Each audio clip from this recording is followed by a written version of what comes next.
Hello again. Ever see those overpowered weapons? And wonder how you can get them? Today I'll cover everything you need to get an inventory like this. It's time for another deep dive. Let's get started.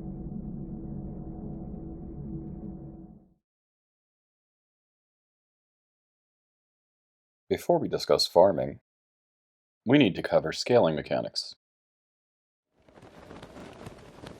You see, this game has a hidden XP system. As you defeat certain enemies, you'll accrue scaling XP.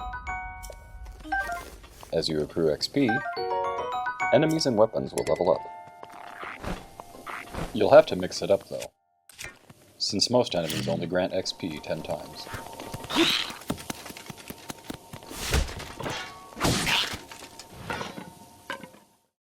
I've linked to a spreadsheet you can use to track your XP in the description. To use it, first make a copy. Mark enemies off as you defeat them. And your XP will be calculated. There are tabs for both modes, so select the correct one. I've also linked to Leoetlino's scaling sheet in the description. Use this sheet to find the XP range required for a specific weapon. Select the Weapon Scaling tab. Search for your desired weapon. You want the first XP column. This weapon hits rank 2 at 5,112 XP. Just be careful. Some gear upgrades. This shield changes type at 4,750 XP. You did it! For the fastest XP, I recommend the main quest. Between Koga, the 4 Blights, and Ganon, you'll earn 2,100 XP. Champion's Ballad yields about 1,800 more. After that, I usually farm Linus. Start with the weaker ones before they level up.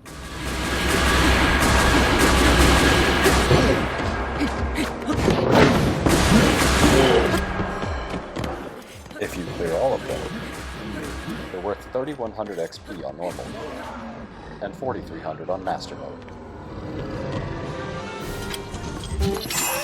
Next, I farm Guardians. The 4 overworld pipes are worth about 1,500 XP. If you destroy all 10 sentries while boarding Babagania, and clear some moderate and major test of strength shrines, you can earn up to another 700.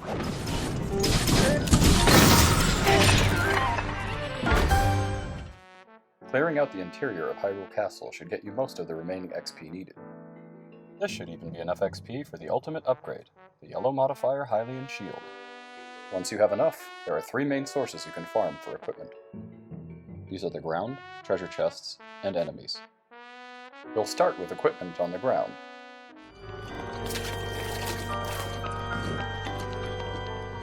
Equip something a bit weaker than your target. This allows you to compare it with the one on the ground. Save your game before picking it up.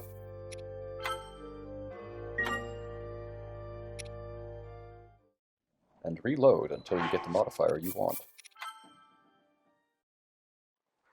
A green arrow means the new one is stronger.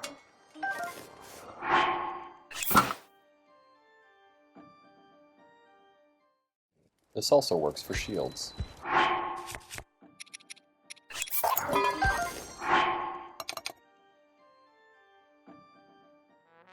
If you can't save or load for some reason, you can use the travel medallion instead.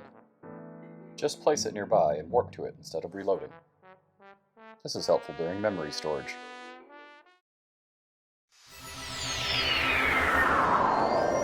Treasure chests are similar. Save or place your travel medallion nearby. Then open the chest to see what it holds. If your inventory is full, you won't actually collect the gear. Once again, this is useful during memory storage. Keep trying until you get what you want.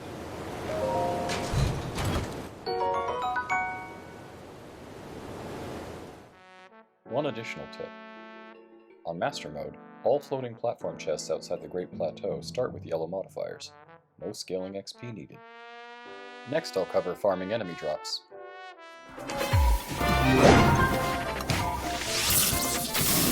You might think farming enemies is similar to the last two sections. While you could certainly save and defeat an enemy, and reload until you get what you want, there are ways of dramatically speeding things up. Of course, the strategy used depends on whether the enemy can be disarmed. Let's start with those who can. First, you'll need fire and electric weapons. You can find them at Hyrule Castle. Check the docks for a great flame blade, and the observation room for a thunderblade. Next, find an enemy you'd like to farm. Clear some space around them. To do this efficiently, you can pull enemies away one at a time. Distract them with bombs. And then chain sneak strikes.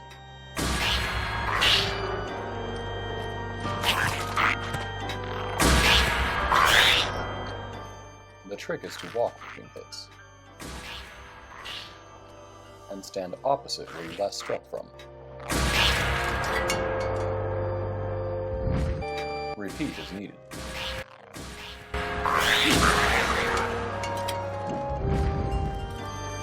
Once you have some space, set up a self-igniting campfire. Do this by swinging a fire weapon, dropping it during its flame burst animation, and placing it on some firewood.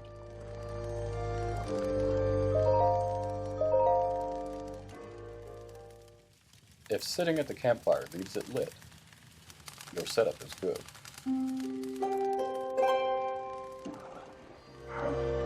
Next, set up a shock trap. Again, drop your weapon mid-swing, during its electric burst animation. Place another metal weapon nearby. You should see arcing between them. Move them to your target spawn location.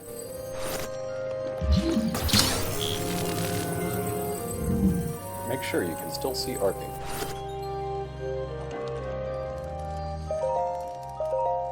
Then sit at your campfire to check positioning.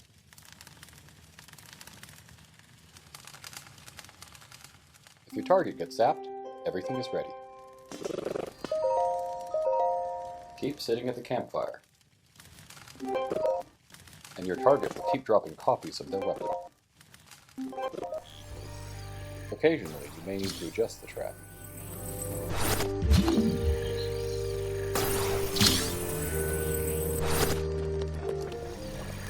Once there are around 100 copies, the trap will stop working, so you can stop earlier if you want.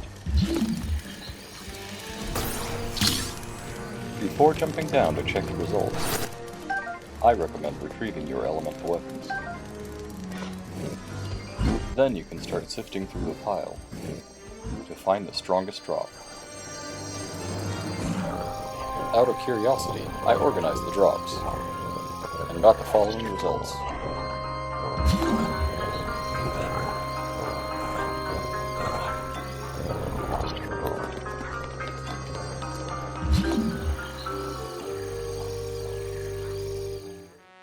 Unfortunately, this won't work on enemies such as Lionels or Guardian Scouts, since they cannot be disarmed. Fortunately, there is another trick you can use to farm these enemies efficiently. But first, we need to learn a bit more about how damage is calculated.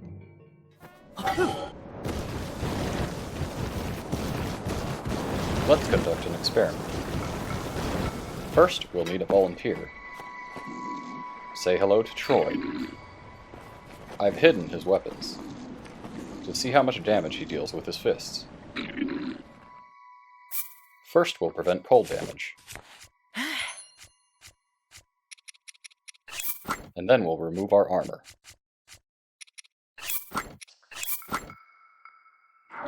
Alright, Troy, do your worst. Looks like he does 2 hearts of damage. Since each heart is 4 points, it seems he deals a total of 8 while unarmed.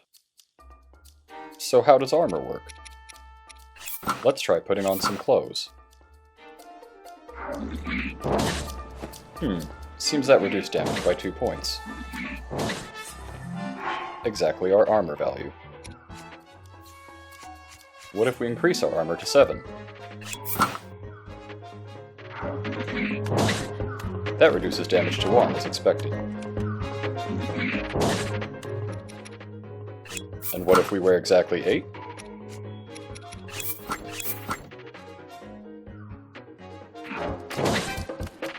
It seems enemies deal a minimum of 1 damage. That's fine for unarmed enemies. But what if they're armed? Let's lend Troy this Savage Lionel sword. Let's see what happens. Okay, ouch. It is my pleasure.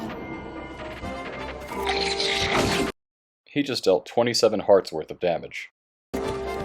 That's 108 points. Or the sum of his base and weapon damage. It seems enemies take full advantage of any bonuses. Alright, Troy. I'll be taking that back now. So what have we learned? To summarize, enemies deal the sum of their base and weapon damage, minus Link's armor. This includes any attack up bonuses on their weapon, and will be a minimum of 1 damage. It gets a bit more complicated when you start including elemental damage and defense buffs, but each additional attack up point generally leads to an increase of 1 point of total damage.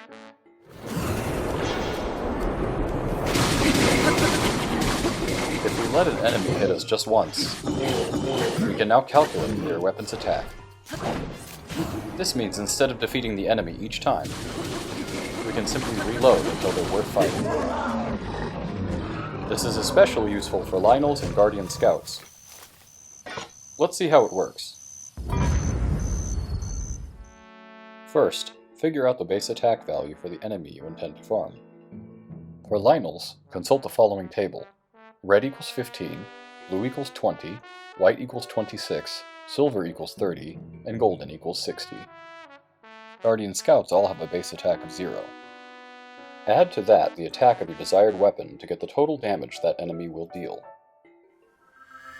Once you have this value, subtract 2 from it, and put on up to that amount of armor. Anything more would minimize damage, preventing measurement of the attack. In this example, the blue main Lionel has 20 base attack, and a max damage Lionel Crusher has 53. This makes the total 73, so we can wear up to 71 armor. We put on 68, and reload until the Lionel deals 5 damage.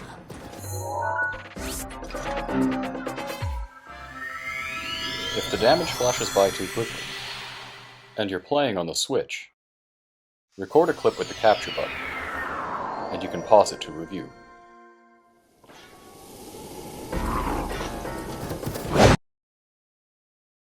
There we go. This should be it.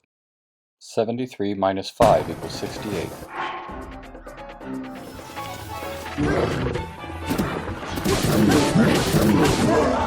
Now we just need to defeat the Lionel.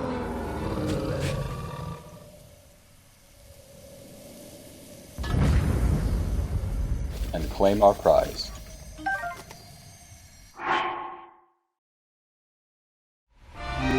Let's see another example. This time I'll wear 84 armor.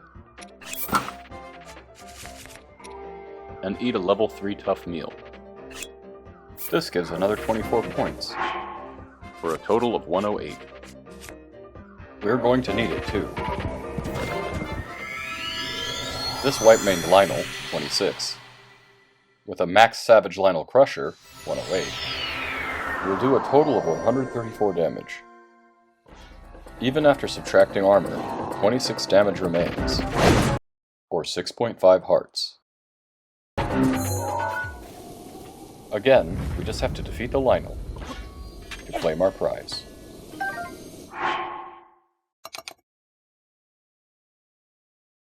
This also works for bows, though you need to account for elemental damage,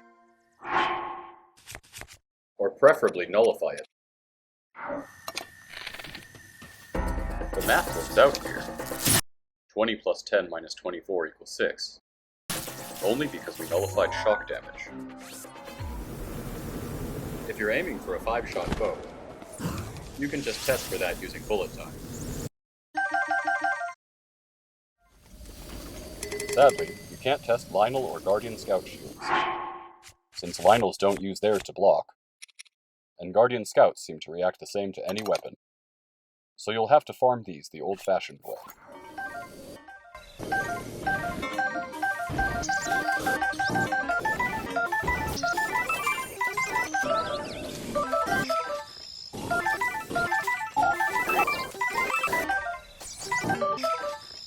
It may take a few tries, but persevere and you'll eventually succeed. Guardian Scouts work similarly. Just avoid wearing Guardian Resist Up armor as it will complicate the calculations. Additionally, they get a damage boost of 50% on Master Mode, applied after armor reduction. Some examples will help to illustrate this. Example 1. Ancient Battle Axe Plus, 45, no armor. 45 minus 0 times 1.5 equals 67.5, which rounds down to 67, or 16.75 hearts of damage. Example 2. Guardian Sword Plus Plus, 40, no armor. 40 minus 0 times 1.5 equals 60, or 15 hearts of damage. Same enemy, 28 armor. 40 minus 28 times 1.5 equals 18, or 4.5 hearts of damage. Same enemy, 29 armor. 40 minus 29 times 1.5 equals 16.5, which rounds down to 16, or 4 hearts of damage. As you can see, one armor point can provide more than one damage reduction here due to rounding. Remember that this bonus only applies during Master Mode. Normal Mode Guardian Scouts lack this bonus. Now that you know how to farm, where can you find good equipment?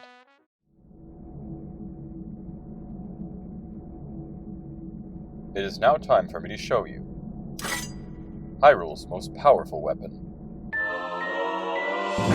the map. In all seriousness, this is how I find equipment. Rather than showing you detailed locations in video form, it is far more efficient to just show you how to find gear. My personal favorite is Leoetlino's object map. Start by visiting the Search tab, then enter your search query. You can then add the results to the map.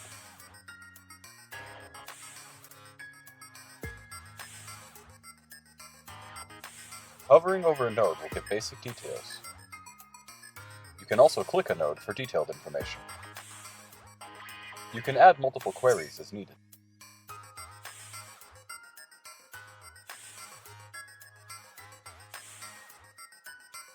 To include Master Mode results, toggle that in the settings.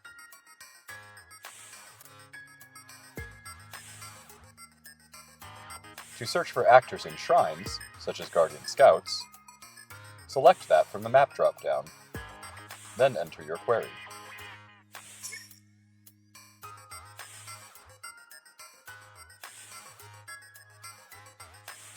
All shrines are located near the map origin, or this spot north of Mabe Village ruins. Click the Edit Search button for detailed information. You can then search for a specific weapon type, and check the shrine location. That's all the tips and information I've gathered for equipment farming. I hope you find this information useful for your own farming endeavors. Next time I'll cover some of my favorite gear, why I like them, and where to find them. Credits and links are in the description. Thanks for watching, and happy hunting out there!